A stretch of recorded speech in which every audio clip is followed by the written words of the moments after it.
Hello बच्चों, let's read this question. The question says assertion. Option first, assertion is true, reason is true, reason is the correct explanation for assertion. Option second, assertion is true, reason is not. Option third, assertion is true, reason is false. Option fourth, assertion is false, reason is true. Assertion: only a change in magnetic flux will maintain an induced current in the coil. Reason: the presence of large magnetic flux through a coil maintains a current in the coil if the circuit is continuous. तो इस question के अंदर हमें क्या दे रखा है कि हमारे पास असर्शन एंड रीजन स्टेटमेंट है, उसके अकॉर्डिंग हमें करेक्ट ऑप्शन चूज करना होगा. असर्शन स्टेटमेंट में अंदर हमें दे रखा है कि यदि मैग्नेटिक फ्लक्स के अंदर कोई चेंज होता है तो वो इंड्यूस्ड करंट को मेंटेन करेगा कोयल के अंदर. और रीजन स्टेटमेंट के अंदर हमें क्या दे रखा है कि presence of large magnetic flux जो होगा उसके कारण कोयल के अंदर करंट मेंटेन होगा यदि सर्किट क्या है, कंटिन्यूस है. तो बात करते हैं हम लोग की कंसेप्ट की. की कंसेप्ट की यदि बात की जाए तो की कंसेप्ट हमारे पास क्या होगा वो देख लेते हैं हम लोग.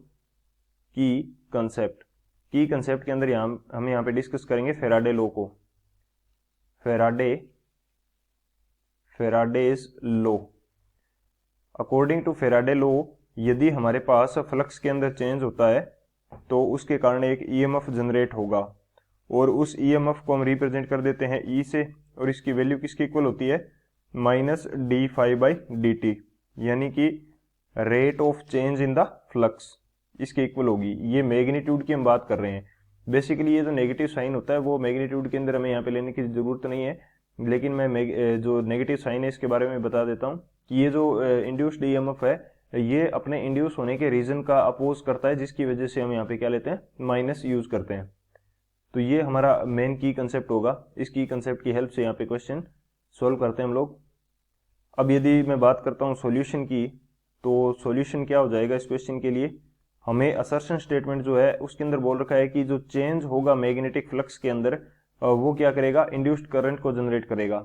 तो चेंज यदि मैग्नेटिक फ्लक्स के अंदर चेंज हो रहा है, चेंज होने का मीनिंग है कि कम या ज्यादा हो रहा है, तो डी फाई जनरेट होगा. चेंज क्या हो गया, डी फाई क्या है, change in flux. D phi क्या है, change in flux. Magnetic flux के अंदर चेंज हुआ जिसकी वजह से क्या होगा, ई इंड्यूस होगा. ई इंड्यूस होगा तो ई से हम क्या फाइंड आउट कर सकते हैं, करंट फाइंड आउट कर सकते हैं. वो क्या हो जाएगा, ई बाई आर हो जाएगा. ई हमारे पास इंड्यूस्ड ईएमएफ है और आर हमारे पास रेजिस्टेंस है कोयल का. तो ये तो असर्शन स्टेटमेंट तुम्हारा करेक्ट हो गया कि यदि चेंज हुआ तो हमारे पास करंट कोयल के अंदर आ जाएगा. रीजन स्टेटमेंट में क्या दे रखा है, रीजन दे रखा है कि presence of large magnetic flux. Large magnetic flux यानी कि हमारे पास फ्लक्स है उसकी वैल्यू लार्ज है, लेकिन चेंज हमें नहीं दे रखा है. डी फाई क्या है, जीरो है.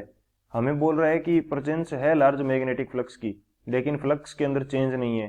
फ्लक्स के अंदर चेंज जीरो है तो ई की जो वैल्यू है यानी कि ईएमएफ भी जनरेट नहीं होगा, और ई जनरेट नहीं होगा तो आई भी क्या होगा, जीरो होगा.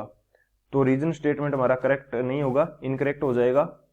क्यों, क्योंकि इसने बोल रखा है कि ये तो बोल रहा है कि करंट क्या हो जाएगा, जनरेट हो जाएगा, लेकिन यहाँ पे करंट जनरेट नहीं होगा.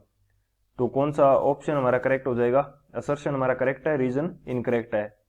तो थर्ड जो ऑप्शन है वो हमारा करेक्ट हो जाएगा, assertion is true, reason is false. So option third is the final answer. I hope you understood it well. Best of luck. Thank you.